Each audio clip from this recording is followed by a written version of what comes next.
Things just took a jaw-dropping turn as a very credible Eagles reporter inside the organization just sounded off on the field general for the Philadelphia Eagles, and this is creating headlines off the field on social media, and fans are fed up. I'll break this all down and more on another edition of Eagles Digest. What's going on, guys? Alex Brooks back here on Eagles Digest to give you guys a daily dose of Philadelphia Eagles content. The Eagles are coming off of their impressive defensive win against the Detroit Lions, another top NFC contender for in the NFC against the Philadelphia Eagles. The Eagles are looking to get back to the Super Bowl, and they're trying to really wrap up that one seed, wrap up the division in the next couple of weeks. But before we get into all of this off the field drama, we are currently at 1,019 subscribers on this channel. So if you're tuning into this video and you haven't subscribed, hit that subscribe button, comment down below. Let me know your thoughts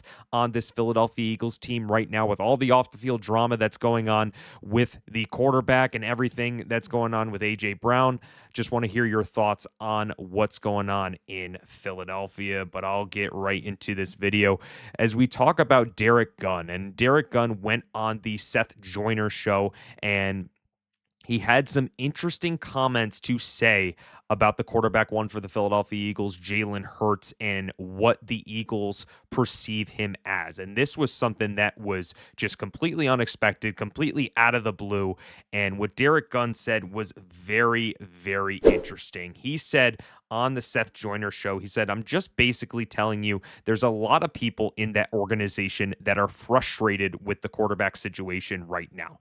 But the quarterback understands he has them over a barrel. This is almost Carson Wentz part 2. They're not going to eat this kind of money just yet." And this is something that's really insane because Jalen Hurts, in that quote, saying that Jalen Hurts isn't finding his way in this offense and he isn't really performing up to this standard right now. What I'm getting from Derek Gunn's comments is that a lot of people in this organization don't trust Jalen Hurts as their quarterback. But that just sounds insane to me because when you're looking at what Jalen Hurts has done over his career, he has been one of the most balanced quarterbacks in Eagles franchise history. He's been able to not only just put a good passing performance, a good passing performances over a couple of games, but he's also been able to be a dual threat quarterback and also win when it matters most. And I think that's something that a lot of Eagles fans were just wanting out of our franchise quarterback. If it's a situation where it's the Detroit Lions and the Green Bay Packers, which I'll get a little bit into, Jalen Hurts doesn't have the best game, understand the frustration with the offense, but you got to also understand that there's not a lot that the Eagles are asking of Jalen Hurts, knowing that they have a lot of weapons on this team, but they also know that when push comes to shove, Jalen Hurts is usually good at performing when the lights are the brightest. So I think it's just an insane comment to have for how the organization is not thinking that Jalen Hurts is this guy. And I think that's something with, Nick Sirianni and this Philadelphia Eagles team. I truly doubt that that is the case, but it's interesting to hear from someone who is very credible as Derek Gunn and saying a lot of things about Jalen Hurts and what he is as the franchise quarterback right now. And Jordan Mailata, who has been very good at defending his team, said this about this report from Derek Gunn and what he was able to say. And in response to Gunn's comments saying, "It's kind of crazy that someone inside the organization would do that," Mailata said. "But then again, we ain't going to worry about that. Tell you what, I'm going to worry about doing my damn job. Got enough problems there." And I think that's something that's huge to hear from Jordan Mailata. He's not stirring anything. He's not saying anything that is, controversial. Yes, he didn't deny those comments, but at the end of the day, he's not trying to add any fuel to the fire with that. And I think that's something that is smart on Jordan Mailata's part. Jordan Mailata has defended Jalen Hurts multiple times in his career. And when you're looking at this Eagles team, when you're looking at that banner right behind me right there, Super Bowl 59 champions, okay? The Eagles just got off of a dominating performance against the Kansas City Chiefs in Super Bowl 59. They have most of their team back, and their defense is looking scarier than ever. And with Kevin Patullo as this new offense coordinator, he hasn't been great. He hasn't been consistent.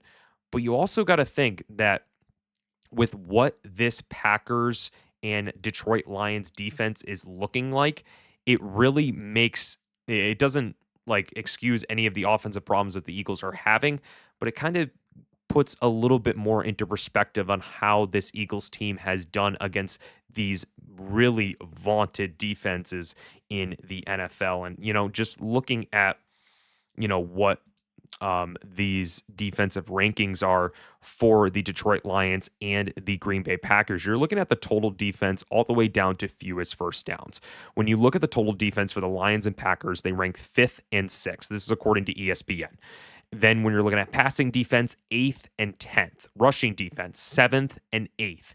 Receiving defense, 8th and 11th. Fewest first downs, 4th and 5th in the NFL. This is just something where you're looking at this and it's hard to be mad at the Philadelphia Eagles when they're going up against defenses who should have stopped you at all costs.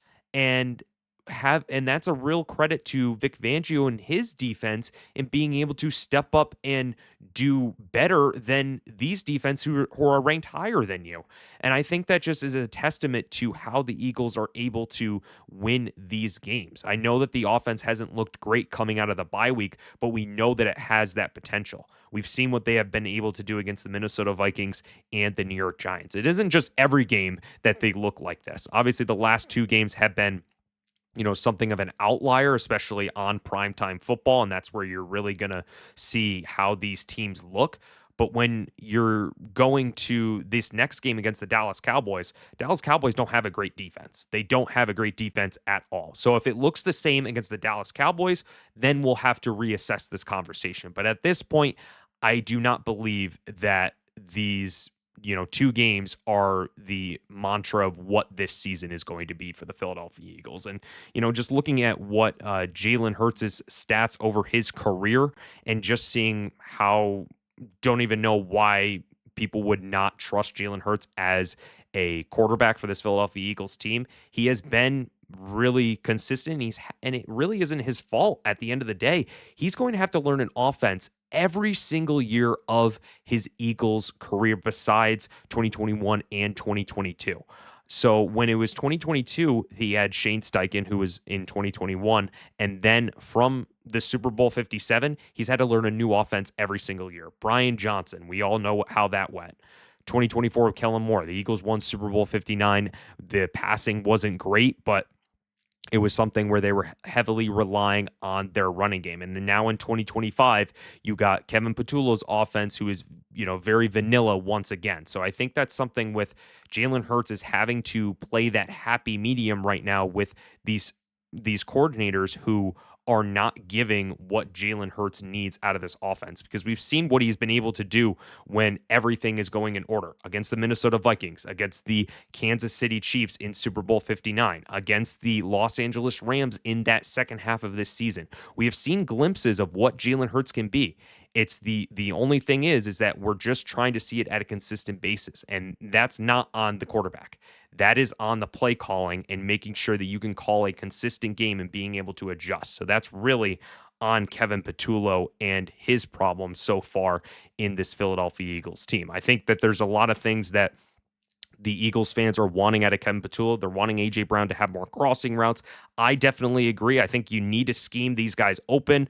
It's Detroit and Green Bay, they stepped up in these games. They have top defenses in the NFL. So now you're going to face the Dallas Cowboys, who don't have good corners at all. They're going on the road in Jerry World, so it's going to be tough either way. A division game can be very tough, but you're going to have to scheme these guys open in A.J. Brown and DeVonta Smith, because you do not want to look like you did against Detroit and Green Bay against Dallas, or the noise is just going to get that much louder. But I definitely think that there is something with this report. May it be a little true, maybe it be not, but I think the most frustrating thing is that the Eagles in Philadelphia, they don't know how to handle success. We don't know how to handle success here. The Eagles just won Super Bowl 59. They've been in the Super Bowl 2 out of the 3 years. So I think if this is going to be something that is just going to fester and fester and fester, this could lead to a collapse. And the offense cannot be sustainable to win a championship. But I think what the Eagles need to do is just kind of just reassess themselves and just try to go back to this, simple stuff with getting AJ Brown open on some crossing routes as they were seeing in the Detroit game, and just try to make the offense a little bit more simpler, and then just try to keep developing it with Saquon Barkley, Dallas Goedert, and all the weapons you have. You have all the weapons in the world, so use them and really just back up your defense, because your defense is playing like a generational defense, as I said before, and you can win a championship mainly solely on that defense. But that's going to do it for another edition of Eagles Digest. Wanted to raise this question to you guys regarding the Philadelphia Eagles and all of this drama. Is this drama going to lead to another collapse in 2025? Comment your thoughts down below. I definitely don't want to put that juju in the air. I know that there's a lot of things with this Eagles offense that's not doing well right now, but we obviously know the PTSD from 2023. Is this going to be something that is going to lead to another collapse, or if the Eagles are able to just, put this all in a chest and lock it and throw it in the water and really get this offense going for them to make another championship run? But I hope you guys have a great rest of your day. Let's go Birds, and let's fix all of this drama, and let's beat the Cowboys on Sunday.